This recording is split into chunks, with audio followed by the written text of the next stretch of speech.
నమస్కారం. Welcome to I dream. ధర్మ మార్గం విత్ విజిత కార్యక్రమానికి స్వాగతం. ప్రస్తుతం మనతో పాటు ఉన్నారు ప్రముఖులు శివరుద్ర సాధువు గారు. ఇప్పుడు వారితో మాట్లాడి మరిన్ని విషయాలు తెలుసుకునే ప్రయత్నం చేద్దాం. నమస్కారం అండి. నమస్కారం తల్లి. మనకు శివుడికి సంబంధించిన ప్రత్యేకమైన రోజుల్లో గనక ముఖ్యంగా చూసుకుంటే ప్రతి మాసంలో కూడా మాస శివరాత్రి వస్తుంది. కానీ సంవత్సరంలో ఒక్కసారి మాత్రం శివరాత్రి, మహాశివరాత్రి అని చెప్పి జరుపుకుంటూ ఉంటాం. మరి ప్రతి నెల వచ్చినప్పుడు ఈ మాస శివరాత్రి ప్రత్యేకించి ఒక నెలలో మాత్రమే మహాశివరాత్రి అని చెప్పి ఇంత ప్రత్యేకంగా చాలా ఆడంబరంగా చాలా భక్తి శ్రద్ధలతో ఉపవాసాలు, నియమాలు, నిష్టలతో జరుపుకుంటూ ఉంటాం. ఎందుకని ఆ విశేషము, దాని వెనకాల ఏదైనా ఆంతర్యం ఉందా తెలియజేయండి. అంటే మీరు అడిగిన ఆలోచన ఏంటంటే అమ్మా, శివుడి యొక్క ప్రత్యేకత ఏమిటి అంటే, ముఖ్యంగా ఇప్పుడు పండుగ వస్తుంది కాబట్టి మహాశివరాత్రి విశేషం. మహాశివరాత్రి విశేషం మీరు వేద పండితులు కానీ పురోహితులు కానీ వీళ్ళు చెప్పే విషయం కూడా చాలా బలంగా చెప్తారు. సాధువులం కాబట్టి అంతరార్థం చెప్తాను, ముక్కుసూటిగా ఉండాలి. ప్రశ్న ఏంటంటే మీరు అడిగింది శివుడి యొక్క రాత్రి ఎందుకు అయింది ఆ రోజు. ఒకప్పుడు శివుడు వచ్చేసమ్మా, ఆయన గారు విశ్వాచారి అంటే బ్రహ్మచారి అంటారు, శివుడికి వర్తిస్తుంది పేరు. బ్రహ్మచారి అంటే వివాహం అవ్వని వాళ్ళని అంటారు కదా. మరి శివుడిని ఎందుకు అంటారు? అయితే ఆ విషయం మీకు చెప్తాం మేము, పూర్తిగా లోపలికి వెళ్తే అర్థమైంది కదా. తండ్రి విశ్వాచారి అయ్యే ఉంటాడు అప్పుడు. కేవలం తండ్రి యొక్క ఆలోచన ఏంటంటమ్మా, ఆత్మలని మాత్రమే ఆయన గారు పుట్టించాలి అంటే ఒక పండు రూపాన పుట్టించే ప్రక్రియలో ఉంటాడు పరమాత్ముడు. ఒకరోజు దీర్ఘ నిద్రలో మహావిష్ణువు పడుకొని ఉంటాడు పాల సముద్రంలో ఆదిశేషుపై.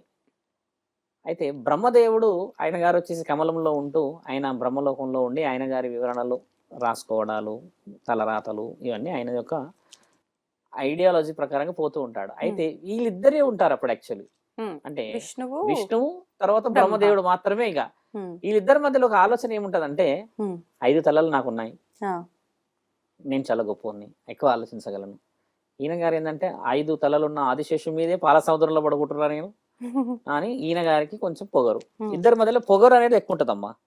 ఈ ఇద్దరు ఏం చేస్తారంటే, బ్రహ్మదేవుడు ఏం చేస్తున్నాడో విష్ణు వెళ్ళి చూసేద్దాం అని చెప్పి, ఈయన లీడర్ కదా ఫీల్, ఆయన లీడర్ ఈయన లీడర్ అన్నప్పుడు ఇద్దరు కలిసి ఒక తరుణాన్ని తీసుకొచ్చుకుంటారమ్మా. బ్రహ్మదేవుడు ఏం చేస్తాడంటే ఈయన గారి దగ్గరికి వస్తాడు, విష్ణు మహానీయుడు పడుకున్న ఆ చోటుకి. బ్రహ్మదేవుడు ఉద్దేశం ఏంటంటే పెద్దోడు కదా, కాబట్టి విష్ణు మహానీయుడు ఏం చేయాలంటే, తండ్రి హడావుడికి లేచి వచ్చి నమస్కారం పెట్టేసి రండి రండి అని అనాలి, యాక్చువల్లీ ఆహ్వానం పలకాలి. అయితే బ్రహ్మదేవుడు ఏం చేస్తాడంటే, నేను వచ్చాను అని చెప్పకుండా ఆడికి వెళ్ళేసి ఇట్లా మనం జర హింటిస్తాం కదా అని ఇట్లా అంటాం కదా, అట్లా అంటుంటే ఈయనగా తండ్రి వచ్చాడని విష్ణు మహానీయుడు కనిపెడతాడమ్మా. కనిపెట్టేసి నేనెందుకు లోవాలి, నేను చాలా గొప్పని కదా, ఆయన వచ్చి నన్ను పలకరియాలి, నేనేదైనా పలకరించేదని ఈయన ఉంటాడు. ఈయన గారు ఏమనుకుంటారు, ఆయన నన్ను పలకరించాలి వచ్చి, నేను పెద్దోని కదా అంటే ఇద్దరి మధ్యలో అహం చోటు చేసుకుంటది. ఇక ఇద్దరు ఏం చేస్తారు, బ్రహ్మ తట్టుకోలేక విష్ణు తండ్రిని ఏమంటాడంటే, ఎంతటి పొగరు, నీకంటే గొప్పవాడిని నేను, నీకంటే ఆలోచనలు ఎక్కువ చేసేవాడిని నేను వస్తే నువ్వు మర్యాద చేయవా అని అన్నప్పుడు తండ్రి అంటాడు, అసలు నువ్వు గొప్ప అని ఎవరు చెప్పారు, నేను కదా గొప్ప అని చెప్పి తండ్రి అంటాడు.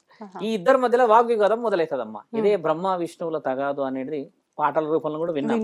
ఇక మాట పెరుగుతుంది తల్లి, నువ్వు గొప్పనా నేను గొప్పనా నువ్వు గొప్పనా అని కొన్ని అనుకున్నాక ఒక తరుణం ఏర్పడుతుంది. తరుణం ఏర్పడినప్పుడు ఇద్దరు ఆయుధాలు ప్రయోగించుకోనికి పోతారు, నీ మీద నా మీద, నువ్వేంది అంత దాకా వెళ్ళింది. సివియర్ గా ఉంటుంది సిచ్యువేషన్. ఆ ఆయుధాలు వేసుకునే సమయానికి ఇద్దరి మధ్యలో నుంచి ఒక అగ్నిలింగం వెళ్తుంది, చాలా తీవ్రంగా ఇంత భారేడుగా అగ్నిలింగం ఇద్దరి మధ్యలో నుంచి వెళ్ళిపోతుందమ్మా. ఆ వేడికి తట్టుకోలేక ఇద్దరు వెనక్కి జరిగి నిలబడతారు.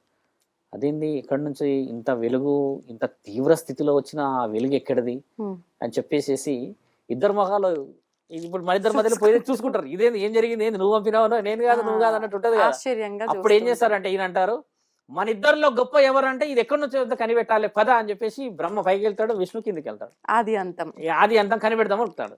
ఈయన శ్వేత వరాహమూర్తి అయి ఈయన కిందికి వెళ్తాడు, శ్వేత హంస అయి తండ్రి పైకి వెళ్తాడు అనమాట. ఇద్దరు తెల్ల రూపాన్ని తీసుకొని వెళ్తారు. ఒక్కటేసారి ఇద్దరు చాలా వివరంగా పరిగెత్తుతారమ్మా. ఈయన 7 లోకాలకు వెళ్ళిపోతాడు కనిపెట్టడానికని, ఈయన గారు 7 లోకాల పైకి వెళ్తారు కనిపెట్టడానికని. ఎటుపోయినా దొరకకపోయేసరికి మహావిష్ణువు తండ్రి, ఇది నాకు చిక్కట్లేదు, నేను ఓడిపోవడమే ఖాయం, ఇది బ్రహ్మదే ఉండవచ్చు తెలివితేటలు, ఆయన గొప్పవాడే అని చెప్పి నేను ఒప్పుకుంటా అని చెప్పేసి ఆయన గారు ఆ ఆది ముఖ్యం మొదలైన దగ్గరకు వచ్చి నిలబడిపోతాడు. ఇంకా బ్రహ్మగారు తండ్రి పైకి వెళ్తూనే ఉంటాడు ఇక వెతకడానికి. వెళ్తున్నాకమ్మ కొన్ని యుగాల పైకి వెళ్ళిన తర్వాత ఏమవుతుందంటే, మన దగ్గర ఇప్పుడు ఎక్కువ శాతం చూస్తే పువ్వులు ఉంటాయి కదా, ఫ్లవర్స్. ఆ. ఈ ఫ్లవర్స్ అన్నిటికీ మహారాణి కుసుమ అన్నమాట.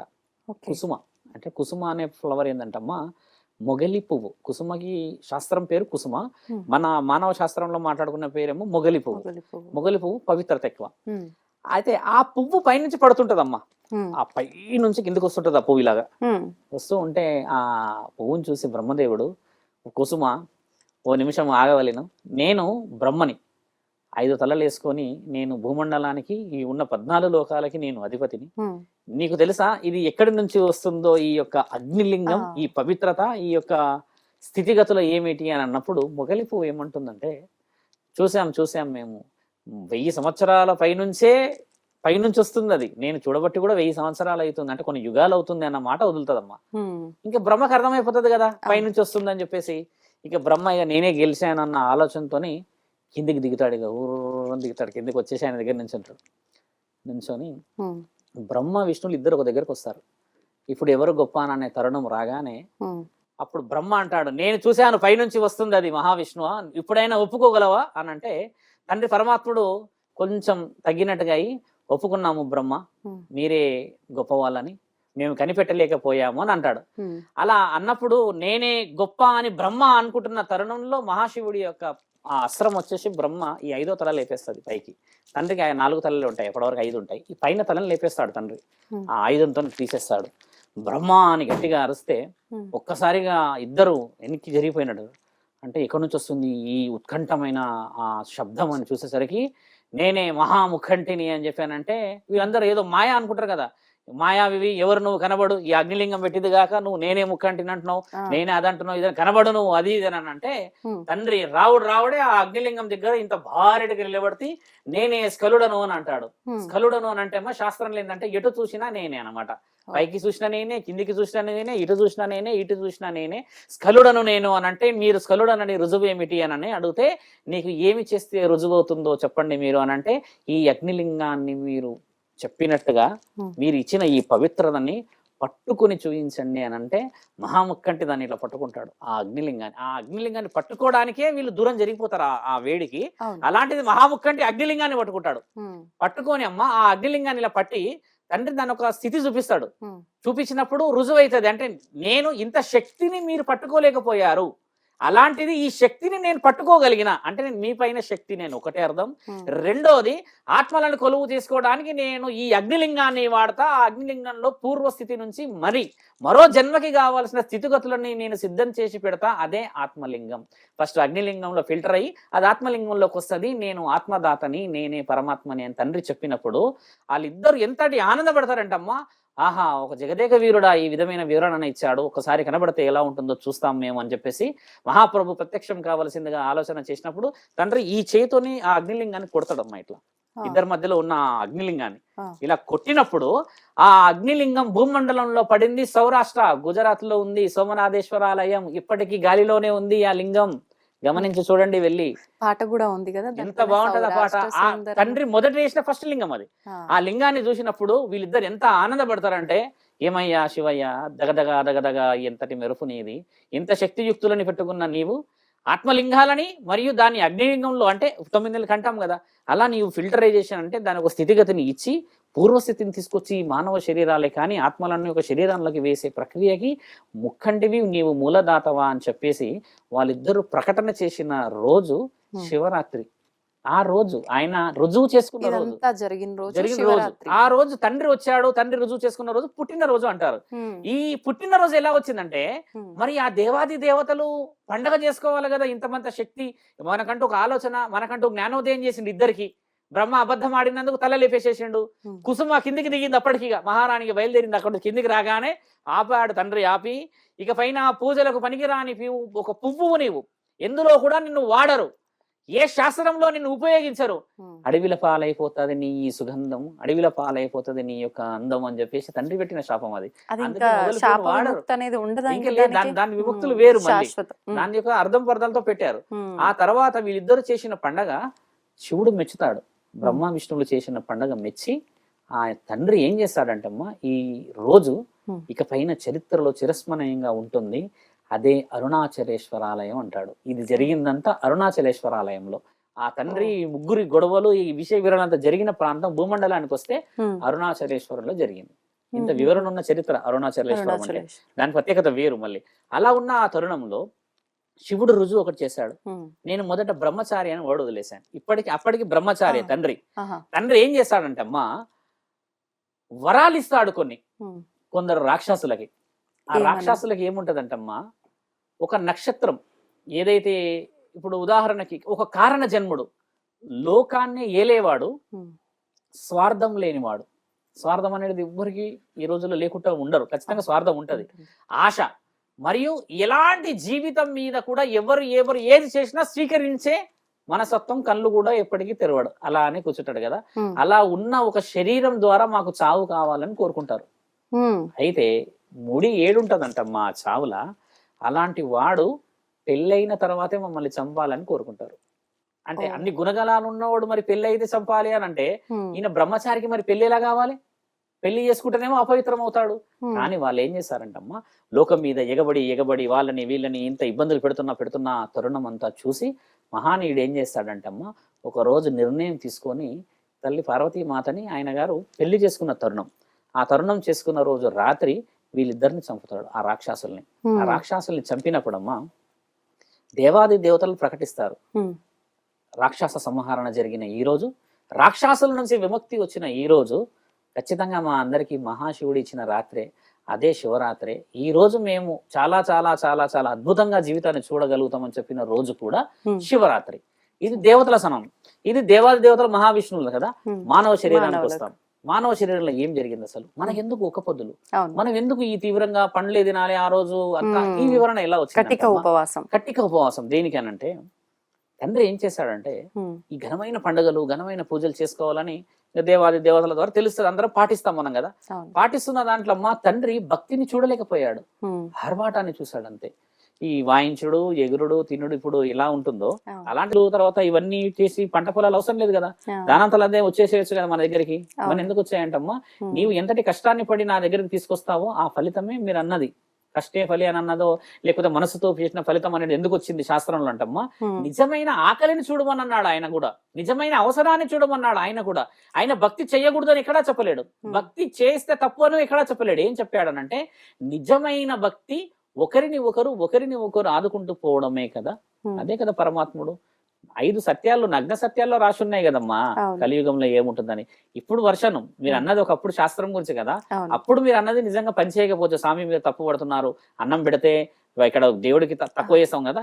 ఇది 100 సంవత్సరాల క్రితం మాట తల్లి. ఉమ్, ఈ రోజు కలికాలంలో దేవుడికి అలాంటివి priority నడవవు. ఇలా ఎక్కడుంది అసలు చూసారా? ఆ, దేవుడి పాటలతో గాని ఇంకేదైనా గానీ ఏం చేస్తున్నాం మీరు గమనించి చూడాలి. ఒకప్పుడు శాస్త్రంలో మన విలువలు రాసిచ్చిన గొప్పతనం ఉన్నది, ఇప్పుడు పాటిస్తలేం కదా. మీరు అన్నట్టుగా దేవుడికి చాలా ప్రత్యేకత ఇస్తున్నాం. ఈ రోజు విఐపి లైన్లు వేసుకుంటున్నాం, ఉమ్, విఐపి లైన్ లో పోతున్నాం, అన్నీ పోతున్నాం. ఉమ్, కానీ దేవుడు మాత్రం అందరింటికి ఒకేలా వస్తున్నాడు కదా. అవును, మరి ఇక్కడ మరి దేవుడిది ఎక్కడ పొరపాటు తల్లి? లేదు, దేవుడు ఎప్పుడు పొరపాటు లేడు. సమానత్వమే ఉంది. మనం సమానత్వంగా డిసిషన్స్ మనం క్రియేట్ చేసుకునేవి, నువ్వేంది నేనేందని. ఉమ్, పరమాత్ముడు ఎక్కడ చేయలేడమ్మా. ఉమ్, ఇది రాసింది కూడా శివపురాణంలో. నేను మీకు ఇప్పుడు చెప్పిందంతా శివపురాణందే. ఉమ్, శివుడి యొక్క కథ, శివుడి యొక్క పెళ్లి, శివుడి యొక్క తరుణం. మళ్ళీ శివుడి పెళ్లి అనే విషయం ఇంట్లో భయంకరంగా ఉంటది, బాగా చాలా వివరంగా ఉంటది. మీకు ఇంతకుముందు చెప్పిన అమ్మవారు తపస్సు చేసి తల్లి ఈ విషయం స్వయంవరం ప్రకటించింది చేసింది కూడా ఈ రోజే, శివుడి పెళ్లి రోజే. ఇట్లా 4 తరుణాలు కలిసి వచ్చింది. ఈ 4 తరుణాలు కలిసి వచ్చిన రోజు శివరాత్రి. ఇలా శాస్త్రం ఒకటి మాట్లాడాం, ఇప్పుడు సొసైటీది మాట్లాడాం, దేవుడిది మాట్లాడాం, తర్వాత ఆత్మలను ఏ విధంగా తండ్రి పెడతాడని ఇన్ని వివరాలు తెలవాలి. ఆ రోజున భగవంతుడు మనందరికి ఇచ్చిన శాపమే ఆకలితో ఉండడం అన్నారు కదా. ఇప్పుడు మనం ఆ శాపం నుంచి విముక్తి పొందడం అంటే ఉపవాసం చేయడం వల్ల పిల్లలు పెద్దలు అందరూ చేయాల్సిందే అంటారా? ఎలా? ఇక్కడ ఇంకో విషయం రాసింది, ఎవరైతే ఒక్క పొద్దు ఉంటారమ్మా వాళ్ళ ఫలితం మాత్రమే తండ్రి తీసుకుంటాడు. ఈ రోజు నువ్వు ఒక పొద్దు ఉంటే శివరాత్రి రోజు నీ యొక్క ఒక పొద్దు యొక్క పవిత్రత శివుడికి బలం. శివుడు ఎలా వచ్చాడో తెలుసా? ఆ రోజు ఆకలితో వచ్చాడు. నీవు ఆకలి చంపుకున్న రోజు ఆయన కడుపు నిండుతుంది. ఆయన కడుపు నింపడానికి ఉంటారు వీళ్ళంతా. అందులో కూడా అర్థం ఉంది చూడండి. ఒక రోజు మాత్రమే నైట్ జాగారం చేస్తారు. ఇప్పుడు నైట్ జాగరణ చేయకపోతే అసలు ఈ ఉపవాసానికి యాక్చువల్లీ జాగారణ ఎందుకు చెయ్యాలని అంటే తండ్రి 12 లోపు ఎప్పుడైనా రావచ్చు, అది వచ్చిన సమస్య. అర్థమైందా నా తల్లి? ఆయన భవతి భిక్షాందేహి వస్తాడేమో అని చెప్పి ఇంకా నీకు తెలియకుండా మనము ఆ జాగరణ చేస్తాం. 12 తర్వాత పడుకోవాలంటారు. ఎందుకంటే ఆయన వచ్చిన రోజు 12 నుంచి 12 లోపు ఆయన ఏ సమయానైనా రావచ్చు. మనం 12 వరకే లెక్కలో పెట్టుకోవాలి. అంతే లెక్క. ఆ రోజు రోజు అయిపోతుంది కదా తల్లి, ఆ రోజు అయిపోతుంది. కానీ కొంతమంది ఉంటారు, ఉపవాసం విరమణ చేసి మళ్ళీ స్వామికి నైవేద్యం నివేదన చేసి మనం తినే వరకు నిద్రపోతే అది లెక్కలోకి రాదంట. అలా అది ఎందుకంటే నిద్రపోతే లెక్కకు రాకపోవడం అనేది లేదు యాక్చువల్లీ. ఎందుకంటే దాని అర్థము నువ్వు నిద్రపోతే ఆయన వచ్చిపోతే, ఇది దాని అర్థం. కొంచెం డీప్ గా వెళ్దాం మనం. భౌతిక విక్షాంతి అనే అంటే ఈ టైంలో కలికాలంలో సాధ్యమైన ఆయన సాధ్యం అనడం కాదు, అది మనస్సు, అది పరమాత్ముడు ఆజ్ఞ. కొందరు కళ్ళు మూసుకోగానే మరి భౌతిక భిక్షాంతి అంటే ఉలికిపడి లేచిన వాళ్ళు ఉన్నారు చాలా మంది ఇక్కడ. అంటే ఆయన వచ్చేది కూడా లైవ్ గానే వస్తాడని లేదు, నీ అంతరాత్మని పరీక్షించడానికైనా ఏ రూపంలో అయినా రావచ్చు ఆయన. ఆ రోజు భైరవ రూపంలో మీ ఇంటి ముందే వచ్చి నిలబడొచ్చు, సడన్ గా వచ్చేయచ్చు. నువ్వు ఏదైనా పెట్టాలనుకుంటవచ్చు, పెట్టవచ్చు. ఆవు రూపంలోనే వచ్చేయవచ్చు, ఓ గుర్రపు రూపంలోనే వచ్చేయవచ్చు. ఆ పక్కనున్న వీధిలో ఉన్న ఎవరో ఒక ఆడ బిడ్డనో ముసలావిడనో ఇంట్లో ఏదో గొడవ ఏందని వచ్చి అడగవచ్చును. అది తినే అన్నం ఏదైతే ఉంటుందమ్మా, ఇది తండ్రి స్వీకరించేది పవిత్రత. అంతేగాని తండ్రి వచ్చి ఇలా కూర్చొని ఆయననే తింటే పవిత్రత వస్తుంది అనేది వాస్తవం కాదు. ఇప్పుడు మనందరికి తెలిసింది కూడా ఉపవాసం జాగరణ. కానీ నాకు అనిపించింది ఇప్పుడు అలా భగవంతుడు ఏ రూపంలో ఉంటాడో తెలియదు కాబట్టి అందరూ ఉపవాసం జాగరణ చేయాలని లేదు. అలా ఉపవాసంలో లేని వారికి ఎవరికైనా ఆ రోజు ఫుడ్ దానం చేయడం లాంటివి చాలా చేస్తే పుణ్యం కదా. బాగుంటుందా? ఇప్పుడు నేను చెప్పి మీరు పర్ఫెక్ట్ గా మంచి ఆన్సర్ ఇచ్చారు. నా స్నేహితుడు ఉన్నాడు, ఆయన గారు ఇట్లాంటి వర్షనే వచ్చినప్పుడు అమ్మ శివరాత్రికి 1000 మందికి వండి పెడతాడు ప్యాకెట్ లో పెట్టి. ఆ రోజు అన్నదానం చేసిన వాడు చాలా చాలా పుణ్యవంతుడు తల్లి. శివరాత్రి రోజు ఆకలితో మనం ఉన్నాం కదా, ఈ ఆకలి విలువ తెలవాలి అని చెప్పి తండ్రి పెట్టాడు. నేను ఆకలితో వస్తే నాకు పెట్టలేని మీకు ఆకలి విలువ తెలవాలని. ఈ రోజు అన్ని ఉన్నాయి మన దగ్గర, బారెడు పనులు తెచ్చుకుంటాం. ఒక యాపిల్ తెచ్చుకొని తినం మనం, యాపిల్స్ కావాలి మనకి, ఇన్ని ఉంటాయి కదా. ఫ్రూట్స్ కావాలి, ఒక ఫ్రూట్ కావాలి. ఇన్ని ఉండడంలో అమ్మ కొద్దిగా కొద్దిగా తీసుకెళ్లి నిజమైన ఆకలితో ఉన్న వాళ్ళకి ఇస్తే వాళ్ళ పక్కనే పరమశివుడు ఉంటాడు. ఇది మాత్రం శాస్త్రంలో రాసి ఉంది. నిజమైన ఆకలే కదా పరమాత్ముడు, నిజమైన అవసరమే కదా పరమాత్ముడు. ఇది చేయమంటున్నాడు ఆయన. ఆయన చెప్పింది ఆ రోజు మన జ్ఞానోదయం చేసింది కూడా అదే తల్లి. నిజమైన ఆకలిని చూడండి బిడ్డ, మీరు నిజమైన వివరణ చూడండి. అంటే ఇది చేసుకుంటున్నారు, లక్షల ఉన్న వాళ్ళు చేసుకుంటున్నారే. ఒక పండిలేమా బయటకు వచ్చి ఇవ్వచ్చు, ఇస్తే ఎంత పుణ్యమమ్మా. ఆయన కోరింది అదే, ఆయన చెప్పింది అదే. ఇంకా మనం పాటిస్తలేం కానీ కొంతమంది మారి పాటిస్తున్నారు. మీరు అడిగింది ఏంటంటే ఆ రోజు దానం చేసిన వాడు లైవ్ గా పరమాత్ముడికి దానం చేసిన వాడే. ఎందుకంటే అది ఆయన రోజు, అది ఆయన రోజు ఎంత వివరంగా ఉంటుంది. మనం ఇక్కడ చాలా తక్కువగా చేస్తాం కదమ్మా. నార్త్ సైడ్ చాలా హెవీ చేస్తారు శివరాత్రి. అసలు వాళ్ళు ప్రతి శివలింగాన్ని ఎంత అద్భుతంగా అది చేసి ఆటలు పాటలు. మన దగ్గర ఇక్కడ ఏం ఆడతారు తెలుసా అమ్మ? కైలాసం ఆడతారు ఆ రోజు. పాములు, స్నేక్ ల్యాడర్ అంటారు కదా, అవి ఆడతారు. అష్టాచమ్మలు ఆడతారు మన దగ్గర. ఎందుకంటే ఓపిక ఉండదు కదా, ఓపిక ఉండదు కాబట్టి. నార్త్ సైడ్ కోలాటం ఆడతారు ఆ రోజు. కానీ చేయాల్సింది భగవన్ నామస్మరణం చేసుకొని కటే గుడికి వెళ్ళడం ముఖ్యం, శివుడి యొక్క పురాణం వినడం ముఖ్యం. పురాణాలు చెప్తలేరమ్మా ఇప్పుడు, అదొచ్చిన గోల. శివ పురాణం కూడా చెప్పేటోళ్ళు లేరు. చెప్పినవాడు కూడా ఎలా చెప్తున్నాడు అంటే చాలా మంది ఫీల్ అవుతారేమో కానీ ఒక 1/2 hour 45 minutes వింటారు, తర్వాత వినట్లేరు. అదొచ్చింది సమస్య. అంటే అసలు సమస్య ఏంటంటే తినాలి అనుకున్నప్పుడు ఆకలి అవ్వదు, ఇవాళ తినకూడదు అన్నప్పుడు ఆకలి అవుతుంది. మిగతా రోజు అదే పరీక్ష, 1-2 అయినా నిద్ర రాదు. ఆ రోజు 10 గంటలకే నిద్ర ఆయన పరీక్షలేనా? పరీక్షలు ఎన్నో పెడతాడు ఆయన. కొంతమంది ఇవన్నీ తప్పించుకోవడానికి పోయి ఆడుతుంటారు, పాడుతుంటారు. ఇదంతా వివరణ. కానీ ఒకప్పుడు ఎలా ఉండంటమ్మా, గ్రామాల్లో ఆ గుడి దగ్గర కూర్చొని ఒక పురోహితుడు, 2 పురోహితులు ఆటల ద్వారా చెప్పేవాళ్ళు. అంటే కథలు, ఇట్లా ఒక శ్రీకృష్ణుడు లాగా వచ్చి సీత నాటకాలు, ఈ దృశ్యాలు కనపడి ఆశ్చర్యకరంగా ఉండేది, అందరూ హ్యాపీగా చూసేవాళ్ళు. ఇప్పుడు అలా లేకపోవడం చేత కూడా మనం బలహీనతలో ఉన్నట్టే. ఇలాంటి కొన్ని గ్రామాల్లో ఇప్పటికి చేస్తూ ఉంటారు, ఆంధ్ర రాష్ట్రాల్లో చూసాం. అలాంటి చేస్తే ఏమిటంటే మనకు టైం పాస్ కాదు, మీరు అన్నట్టుగా భక్తిలో మైండ్ కూర్చుండిపోతుంది. ఇప్పుడు తండ్రి చెప్పింది కూడా ఏంటంటే అమ్మా, వీలైతే పూజ చెయ్యి, లేదా పూజ విను. ఇది నువ్వు పూజ వినలేవు, చేయలేని సమక్షంలో కనీసం ప్రసాదం అన్న తిను. అంటే ఏదో విధంగా నన్ను స్వీకరించు. ఇప్పుడు ఆ రోజు ఉపవాసంలో ఉంటాం కదా, ఆలయానికి వెళ్తాము, తీర్థం ప్రసాదం ఇస్తారు.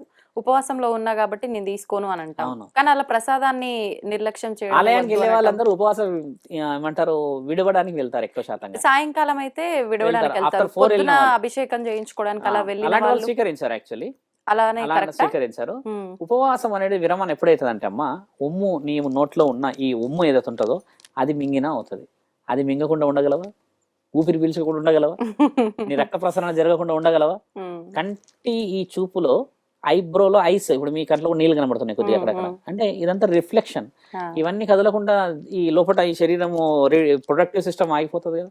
మరి పవిత్రత అనేది ఇక్కడ నుంచి మొదలు పెడితే అమ్మా, పవిత్రత అనేది మళ్ళీ ఎవ్రీ టైం నేను వాడేదంటే అమ్మా, నువ్వు డిసిజన్ తీసుకునే దాని మీద నీ పవిత్రత డిపెండ్ అయి ఉంటుంది. అంటే నేను ఎలా ఉంటా ఈ ఉపవాసం అనేది నేను ముందుగా సంకల్పం చేసుకుని ఆ విధానంలో వెళ్ళాలి. బాగా ఇప్పుడు నేను ఉమ్ము మింగలేని పరిస్థితుల్లో ఉన్నామనంటే, ఉమ్ము మింగలేకపోతే మింగడానికి ఏముండదు గడ తర్వాత, అన్ని లోపల నుంచి ఇబ్బంది అవుతుంది. ఇప్పుడు ఉన్న అట్మాస్ఫియర్ అలాంటిది. ఇప్పుడు ఏం చేశారంటే, కొంచెం బలంగా ఉన్న వాళ్ళు ఒక్కపోతే ఎక్కుంటారు. ఈ షుగర్ బీపీ ఉన్న వాళ్ళు ఉండలేరు తల్లి. వాళ్ళు 12-1 గంటల వరకు కూడా ఉండలేరు. 1.5-2 గంటలు ఉన్నా కూడా అమ్మ మనశ్శాంతితో ఉండడమే ముఖ్యం. ఈ ఒక్క పొద్దులు నన్ను అడిగితే, ఒక శివభక్తుడిని నేను కదా, ఈ ఒక్క పొద్దు రోజు అమ్మ, ఏదైతే శివరాత్రి రోజు అన్నదానాలు చేయడం చాలా పవిత్రమైంది తల్లి. శివరాత్రి రోజు కనబడవు చూడండి ఎక్కువ శాతం. అందరూ ఎక్కడ లేని తీవ్ర ఒక పొద్దులు ఉంటారు ఆ రోజు. అందరు పోయి ఊరంతా పండుగ చేసుకుని పంచితే, ఇప్పుడు భగవంతుని నమ్మకుండా ఏది చేయకుండా ఉన్న వాళ్ళు కూడా ఆ రోజు మాత్రం ఆ రోజు మాట్లాడితే కూడా ఎనర్జీ పోతుంది అల్లది. మాట్లాడరు కూడా. అసలైన ఎనర్జీ ఏం తెలుసా తల్లి? రోడ్డు పై అడుక్కుంటున్న వాళ్ళు, నీ కోసం ఎదురు చూస్తున్న వాళ్ళ దగ్గరికి వెళ్ళి ఒక పండు కాయ ఇచ్చినప్పుడు కనబడే ఆ చూపు నిజమైన శివరాత్రి అమ్మ. ఆ రాత్రి కదా కావాల్సింది మాకు. శివుడు కోరుకున్నది కూడా అదే కదా. అది చేయడం ముఖ్యం. మేము గుడి కట్టినప్పుడు కూడా అమ్మ, శివరాత్రి భారతదేశంలో ఎవరూ చేయని విధంగా నేను చేస్తా. ఆడ మామూలుగా చేయను. నాకు చాలా కొంచెం ఆలోచనలు ఉన్నాము. చాలా వివరంగా అమ్మ, నా కోరిక కూడా అదే. మేము శివుడికి చాలా ఇష్టమైన భక్తులం కదా. ఆ రోజు చేయాల్సిన ప్రక్రియలమ్మా చాలా మందికి తెలియాల్సినవి ఉన్నాయి. ఇంకా మన ఇంట్లోనే కాదు, ఒక్కొక్కసారి మన కోసం ఎదురు చూసే వాళ్ళ దగ్గర కూడా పోవడం కూడా శివరాత్రి అమ్మ. అదే కదా అసలైన రాత్రి. మంచి అవకాశం మీరు ఇచ్చారు. భక్తులు చాలా మంది వింటారు. మళ్ళీ బ్రాహ్మణులు వస్తారు, కొంతమంది గురువులు వస్తారు. వాళ్ళు చెప్పే విధానం వేరు. ఆ వీరం అదంతా పూజా నియమాలు. అంటే అంతే, భగవంతుని ఏ రకంగా మనం ధ్యానం చేయాలి, ఆ రోజు అభిషేకం చేయాలి, అభిషేకం ఎలా చేయాలి, పూజలు ఎలా చేయాలి, ధూప దీప నైవేద్యాలు ఏం చేయాలి, ఇవన్నీ నేను చెప్పేదానికి ఏంటంటే అమ్మా, ఏది చేయాలన్నా ఇది కదలాలి, మనసుతో పోయేది కదా విషయము. కాబట్టి ఈ శివరాత్రి అన్నా అందరినీ మంచి రాత్రిలోకి తీసుకురావాలి తల్లి. సంతోషం అండి, చాలా చక్కగా వివరించారు మహాశివరాత్రి విశిష్టతని, ఆ శివయ్య గొప్పతనాన్ని కూడా. ధన్యవాదాలండి. నమస్కారం.